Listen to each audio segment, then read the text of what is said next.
എല്ലാവർക്കും നമസ്കാരം. ഞാൻ ഗൗതമേന്ദ്രനാണ്. ഞാനിപ്പോൾ ഇവിടെ നിൽക്കുന്നത് കരിയോട് ഗണപതി ക്ഷേത്രത്തിൻ്റെ മുന്നിലായിട്ട് നിൽക്കുന്നത്. ഇപ്പോൾ കുറച്ച് വർഷമായിട്ട് ഒരു ക്ഷേത്രമാണ് ഇവിടെ പ്രതിഷ്ഠിച്ച ഒരു ക്ഷേത്രമാണ് ഗണപതി ക്ഷേത്രം. കരിയോട് റോയൽ പാലസിൻ്റെ അവിടെ ഇറങ്ങിയാൽ നേരെ ഓപ്പോസിറ്റിലൊരു വഴിയുണ്ട്. അതിലൂടെ വന്നാൽ നേരെ ഈ കനാൽവരമ്പത്താണ് ഈ ക്ഷേത്രം സ്ഥിതി ചെയ്യുന്നത്. ഇവിടെ ഒരുപാട് ദുരിതങ്ങളൊക്കെ ഉണ്ടായൊരു കാലത്ത് ഇവിടെ ഗണപതിനെ കുടിവെക്കണം എന്നുള്ളൊരു നിർദ്ദേശത്തിൻ്റെ പുറത്താണ് ഇവിടെ ഗണപതി ക്ഷേത്രത്തിൽ ഇപ്പോൾ കുറച്ച് വർഷങ്ങളായിട്ട് ഗണപതിനെ ഇവിടെ കുടിവെച്ചിരിക്കുന്നത്.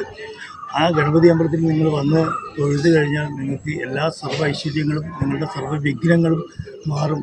സകല രോഗങ്ങൾക്കും അശാന്തിക്കും സമാധാനത്തിനൊക്കെ വഴിയൊരുക്കുന്ന അശാന്തി ഉണ്ടാവില്ല, സമാധാനം ഒക്കെ ഉണ്ടാകുന്ന ഒരു വളരെ പ്രശസ്തമായിട്ടുള്ളൊരു അമ്പലം കൂടിയാണ് ഇപ്പോൾ ഈ ഗണപതി അമ്പലം. വളരെ എല്ലാവർക്കും നല്ല ഇവിടെ പ്രാർത്ഥിച്ചാൽ അത് അച്ചട്ടായിട്ട് തന്നെ നടക്കുന്നൊരു അമ്പലം കൂടിയാണ്. അവിടെ എല്ലാവരും ഈ അമ്പലത്തിൽ വന്ന് തൊഴുക. ഇവിടെ പ്രധാനമായിട്ടുള്ള വഴിപാടുകൾ തേങ്ങ മുട്ടുന്നുണ്ട്. അതേപോലെ തന്നെ ഇവിടെ ഗണപതി ഹോമം എല്ലാ 38 വെള്ളിയാഴ്ചയാണ് ഇവിടുത്തെ പ്രധാന പൂജ നടക്കുന്നത്. ആ 38 വെള്ളിയാഴ്ച എല്ലാവരും വന്ന് തൊഴുകണം എന്ന് എല്ലാ ഭക്തരോടും എനിക്ക് പറയാനുള്ളത്. നമ്മുടെ ഈ അമ്പലത്തിൻ്റെ ഐശ്വര്യപ്രദമായിട്ടുള്ള ഈ ഒരു അമ്പലത്തിന് ഇവിടെ വന്ന് തൊഴുകാൻ ഭാഗ്യം കിട്ടുക എന്ന് പറയുന്നത് തന്നെ വലിയ ഒരു ഐശ്വര്യമാണ്. ഇനി ഞാൻ നിങ്ങൾക്ക് എല്ലാവർക്കും അമ്പലത്തെ പരിചയപ്പെടുത്തി തരാം. ഇതാട്ടോ നമ്മുടെ അമ്പലം, ഗണപതി അമ്പലമാണ്. ഈ ഗണപതി അമ്പലത്തിന് നിങ്ങൾ എല്ലാവരും, ഇതാണ് നിങ്ങൾക്ക് അമ്പലം കേട്ടോ. നിങ്ങളെല്ലാവരും കാണണം.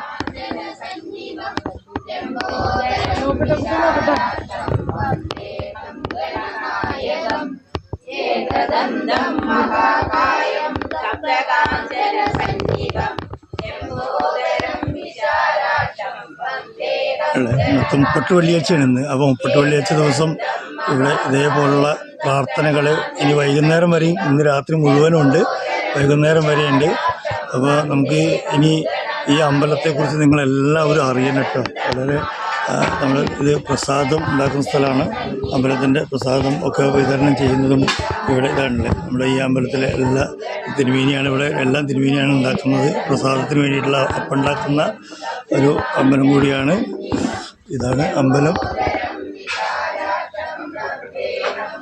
അപ്പോൾ നിങ്ങളെല്ലാവരും ഈ അമ്പലത്തെ കൃത്യമായിട്ട് മനസ്സിലാക്കേണ്ടതാണ്. എല്ലാവരും ഈ അമ്പലം നല്ല ഫലമായിട്ട് അവിടെ വന്നാലേ, ഇവിടെ പ്രാർത്ഥിച്ചു കഴിഞ്ഞാൽ പിന്നെ അതിനൊരു മാറ്റം ഉണ്ടാവില്ല. നമുക്കിവിടെ തേങ്ങ ഉടയ്ക്കാനും എല്ലാത്തിനും ഉള്ള സ്ഥലമുണ്ട്.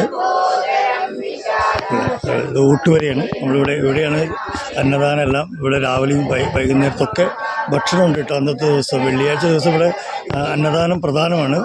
അതേപോലെ ഉണ്ണിയപ്പം പ്രധാനമാണ്. തേങ്ങ ഉടയ്ക്കൽ, മുട്ടറക്കൽ, ഇന്നത്തെ ദിവസം എല്ലാ വഴിപാടുകളും ഇവിടെ നടക്കുന്നൊരു ദിവസമാണ്. വളരെ പ്രാധാന്യത്തോടുകൂടെ തന്നെ, വളരെ ഭക്തിയോട്, ഇവിടുത്തെ ഭക്തി എന്ന് പറഞ്ഞാൽ ഇവിടെ എല്ലാ കാര്യങ്ങളും നടക്കും. അതാണ് ഏറ്റവും ഈ അമ്പലത്തിൻ്റെ പ്രത്യേകത. ഇവിടെ വന്ന് പ്രാർത്ഥിച്ചു കഴിഞ്ഞാൽ പിന്നെ ഒരു ആളുകൾക്കും ഒരു ദോഷവും ഇല്ലാത്ത ഭഗവാന്റെ വളരെ ഗണപതി ഭഗവാന്റെ അനുഗ്രഹം എപ്പോഴും ഇവിടെ ഉണ്ടാവും, നിങ്ങൾക്കുണ്ടാവും. ഇവിടെ വന്ന് പ്രാർത്ഥിച്ചാൽ നിങ്ങൾക്ക് എന്തെങ്കിലും തടസ്സങ്ങളോ എന്തെങ്കിലും രോഗങ്ങളൊക്കെ ഉണ്ടെങ്കിൽ ഇവിടെ വന്ന് പ്രാർത്ഥിച്ചാൽ മതി, പൂർണ്ണമായി മാറിക്കിട്ടും കേട്ടോ. അങ്ങനത്തെ ഒരു വിശിഷ്ടമായിട്ടുള്ളൊരു അമ്പലം കൂടിയാണ്. നമ്മുടെ ഇവിടെ ഈ അമ്പലത്തിൻ്റെ ഭാരവാഹികളാണ്. ഹരിയാണത്. അപ്പോൾ ഈ അമ്പലത്തിൻ്റെ ഭാരവാഹിത്വം താങ്കളെപ്പോലുള്ള കുറച്ചാളുകളാണ് അല്ലേ? തീർച്ചയായിട്ടും ഞാനിതിൻ്റെ ഖജാൻജിയാണ്. അപ്പോൾ ഈ അമ്പലത്തിൽ ഏറ്റവും കൂടുതൽ പ്രാധാന്യം ഇപ്പോൾ ആദ്യത്ര ജനങ്ങളുണ്ടായിരുന്നോ? തീർച്ചയായിട്ടും ഇപ്പോൾ 1 വർഷത്തോളമായി നമ്മുടെ ഈ ക്ഷേത്രത്തിൽ നമുക്ക് പ്രതിഷ്ഠാദിനം കഴിഞ്ഞിപ്പോൾ 3ാമത്തെ വർഷമാണ്. അപ്പോൾ അതിന് മുമ്പേ ഇവിടെ ഒരു കുടിയിരിപ്പായിരുന്നു. ഈ കാണുന്ന ഈ ഭാഗത്ത് തന്നെയാണ് കുടിയിരിപ്പ്. അപ്പോൾ അത് മാസത്തിലൊരു പൂജ, ചതുർത്ഥിക്കായിരുന്നു പൂജ. അതങ്ങനെ അതിന് ശേഷമാണ് നമുക്ക് സ്ഥലം നമ്മുടെ ഇവിടെ വേണ്ടപ്പെട്ട ഒരാൾ നമുക്ക് തന്നു. ഒരു വലിയ മഹത്വം തന്നെയെന്ന് പറയും. അതെ, ഒരു വലിയൊരു മഹത്വമായിട്ടുള്ളൊരു കാര്യം തന്നെയാണ് അല്ലേ. ഇവിടെ ഒരു കാലത്ത് ഇവിടെ രോഗികൾ നിറഞ്ഞൊരു പ്രദേശം കൂടിയായിരുന്നു ഞാൻ കേട്ടിട്ടുണ്ട്. അപ്പോൾ അതിനൊരു മാറ്റം വന്നത് ഈ ഒരു ഗണപതി പ്രതിഷ്ഠ വന്നതിന് ശേഷമാണെന്ന് അല്ലേ? ഇപ്പോൾ ഇവിടുന്ന് രോഗങ്ങളും ദുരിതങ്ങളൊക്കെ ഈ ഭാഗത്ത് അല്ലേ. അപ്പോൾ അതിൻ്റെയൊക്കെ അടിസ്ഥാനത്തിൽ എല്ലാവരും കൂടിയിട്ട് എടുത്ത ഒരു തീരുമാനമാണ് എല്ലാ വിഘ്നങ്ങളും തീരുക. അപ്പോൾ ഒരു ഭഗവാന്റെ ഒരു ക്ഷേത്രം ഇവിടെ. അപ്പോൾ ഇവിടെ വന്ന് പ്രാർത്ഥിച്ചു കഴിഞ്ഞാൽ തീർച്ചയായിട്ടും ദുരിതങ്ങളും അവരുടെ വീട്ടിലെ ഐക്യമില്ലായ്മയൊക്കെ മാറും. തീർച്ചയായും അല്ലേ? രോഗങ്ങൾക്കൊക്കെ വളരെ ശാന്തിയുള്ളൊരു ഭഗവാനാണ് ഇവിടെ ഇരിക്കുന്നത്. അപ്പോൾ ഈ ഭഗവാനെ പടിഞ്ഞാട്ടുള്ള പ്രതിഷ്ഠയാണ്. പടിഞ്ഞാട്ടുള്ള പ്രതിഷ്ഠയാണ്. അത്രയും ഫലമുണ്ട് അതിന്. കേരളത്തിൽ ഇത്തരത്തിലുള്ള ക്ഷേത്രങ്ങൾ വളരെ ചുരുക്കമാണ്. അപ്പോൾ പിന്നെ പടിഞ്ഞാട്ടുള്ള പ്രതിഷ്ഠയുള്ള ഗണപതി ക്ഷേത്രങ്ങൾ, ക്ഷേത്രങ്ങൾ. അപ്പോൾ ജനങ്ങൾ ഇവിടെ വരേണ്ടത് അത്യാവശ്യമാണ്. എത്ര ദുരിതം അനുഭവിക്കുന്നവർ ഇവിടെ വരേണ്ട ഒരു ആവശ്യമുണ്ട് അല്ലേ? എല്ലാ ഭാഗത്തുനിന്നുള്ള ജനങ്ങളോട് അതുപോലെ തന്നെ മൂർത്തിയടത്ത് നിൽക്കൽ പ്രശസ്തമായിട്ടുള്ള ഒരു മനയാണ് മലമ്പുരിമംഗലത്ത്. ആ പരമ്പരയിലുള്ളവരാണ് ഇപ്പോൾ ഗുരുവായൂരിൽ ഇപ്പോൾ പിന്നെ ശാന്തി ചെയ്യുന്നത്. ഈ 6 മാസം അപ്പോൾ അവരാണ് ഇവിടെയും ശാന്തി ചെയ്യുന്നത്. അപ്പോൾ ആ പരമ്പരയിൽപ്പെട്ടിട്ടുള്ള ആളുകളാണ്. അതിൻ്റെ ഒരു മഹത്വം കൂടി നമുക്ക് പറയാം. മാസത്തിൽ ഒരിക്കൽ മാത്രമേ ഉള്ളൂ 30 വെള്ളിയാഴ്ച മാത്രമേ ഈ ക്ഷേത്രങ്ങളുടെ പുറത്ത് നാനാ ഭാഗത്ത് പല ആളുകളും ഇവിടെ വരാൻ തുടങ്ങിയിട്ടുണ്ട് അല്ലേ? അപ്പോൾ എല്ലാ ഭാഗത്തു നിന്നും ഭഗവാന്റെ അനുഗ്രഹത്തിന് വേണ്ടി ഇവിടെ എത്തട്ടെ അല്ലേ എല്ലാവരും. അപ്പോൾ കേട്ടോ അമ്പലം നമ്മുടെ ഒരു ഇനി ഇവര് ഇപ്പൊ നമ്മളത് വിജയേട്ടനാണ് കേട്ടോ.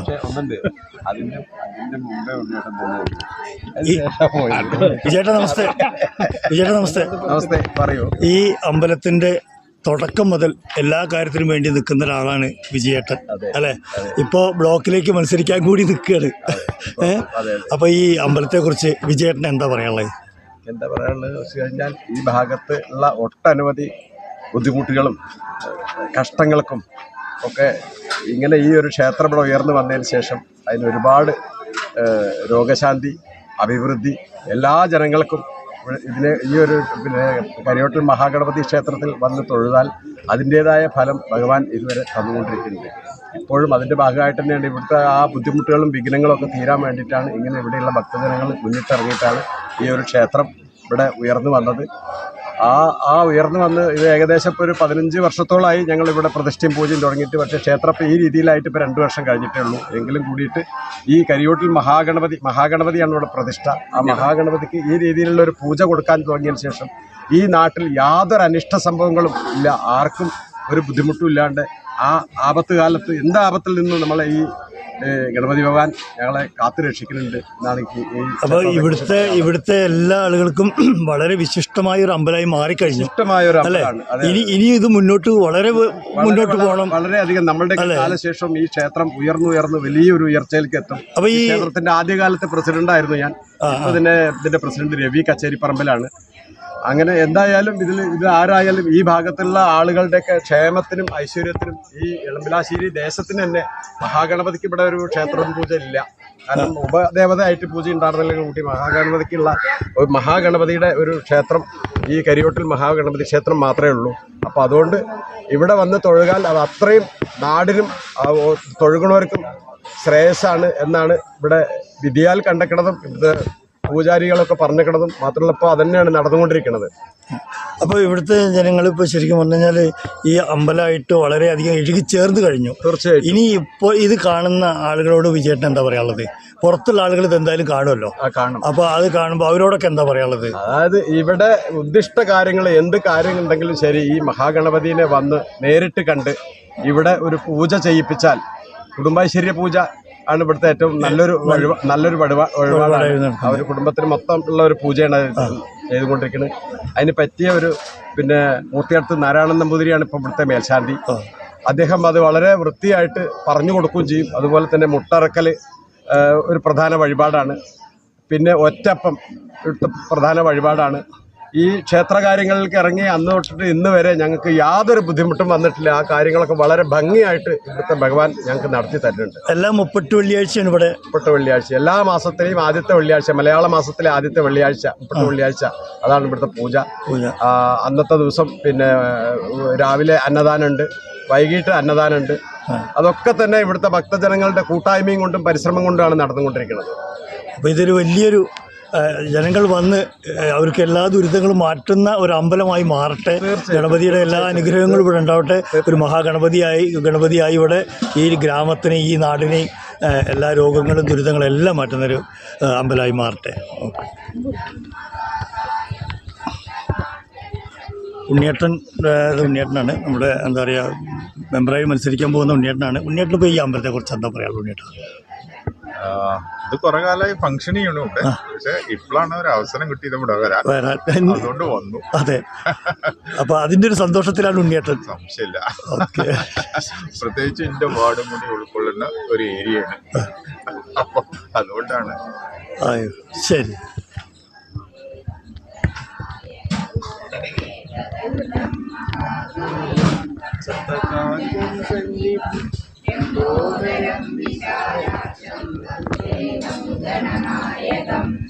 ഏകദന്തം മഹാകായം സപ്തകാഞ്ചനസന്നിഭം ലംബോദരം വിശാലാക്ഷം വന്ദേഹം ഗണനായകം. ഏകദന്തം മഹാകായം സപ്തകാഞ്ചനസന്നിഭം ലംബോദരം വിശാലാക്ഷം വന്ദേഹം ഗണനായകം.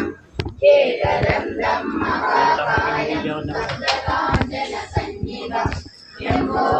ഇതാണ് നമ്മുടെ ഈ അമ്പലത്തിൻ്റെ പ്രസിഡൻ്റാണ് കേട്ടോ, രവി കച്ചേരിപ്പറമ്പിൽ. ഇതാ വീടിന് തൊട്ട് തന്നെയാണ്, ഈ അമ്പലത്തിൻ്റെ തൊട്ടാണ് താമസം. അത് അദ്ദേഹത്തിന് വലിയൊരു ഭാഗ്യമാണെന്നാണ് എനിക്ക് പറയാനുള്ളത്. കാരണം വെച്ചാൽ നേരം വിളിച്ചാൽ നീച്ചാൽ ആദ്യം കാണുന്നത് ഭഗവാനെയാണ്. അപ്പോൾ ഈ അമ്പലം ഇവിടെ പ്രതിഷ്ഠിക്കാൻ വേണ്ടിയിട്ട് ഒരുപാട് കഷ്ടപ്പെട്ട ഒരാളും കൂടിയാണ്. എന്താണ് താങ്കൾക്ക് ഈ അമ്പലത്തെക്കുറിച്ച് പറയാനുള്ളത്? കുറച്ച് കാര്യങ്ങളൊക്കെ ഞാൻ നേരത്തെ വീഡിയോയിൽ പറഞ്ഞായിരുന്നു.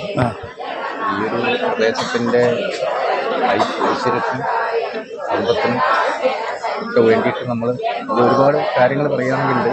വെച്ചിട്ടുണ്ടെങ്കിൽ ഇത് പണ്ട് മൂപ്പിൽ നായരുടെ ഒരു വീടിൻ്റെ ഒരു ഭാഗമായിട്ടായിരുന്നു. അന്നത്തെ കാലത്ത് അവിടെയായ ഭഗവതി, അതുമാതിരി തന്നെ ഗണപതി, അങ്ങനെ ഒരുപാട് അവിടെ 2-3 ക്ഷേത്രങ്ങളൊക്കെ ഉണ്ടായിരുന്നു. അതൊക്കെ അവരായിട്ട് നശിച്ചിട്ട് പോയി. അപ്പോൾ അതിൻ്റെ ആയിട്ടുള്ള കുറേ ബുദ്ധിമുട്ടുകൾ അവിടെ ഈ നാട്ടിൽ ജനങ്ങൾ അനുഭവിച്ചിട്ടുണ്ട്. അപ്പോൾ അതിൻ്റെ ഒരു അങ്ങനെ നമ്മളൊരു ഇവിടുത്തെ ഈ ദുരിതം കണ്ട് നമ്മൾ ഒരുപാട് കാര്യങ്ങൾ നമ്മൾ ജ്യോത്സ്യനായിട്ട് ബന്ധപ്പെട്ട് നോക്കുമ്പോഴാണ് ഇങ്ങനെയുള്ള കാര്യങ്ങൾ കാണുന്നത്. അപ്പോൾ അതുകൊണ്ട് തന്നെ ഇവിടെ ഒരു മഹാഗണപതി ക്ഷേത്രം വന്നു കഴിഞ്ഞാൽ ഇതിനൊക്കെ ഒരു മാറ്റം വരും, ഈ നാടിനൊരു ഐശ്വര്യം വരും എന്ന് പറഞ്ഞിട്ടാണ് നമ്മൾ ഈ ഒരു ക്ഷേത്രം ഇവിടെ നിർമ്മിച്ചത്. അത് നല്ല രീതിയിൽ പോകുന്നുണ്ട്.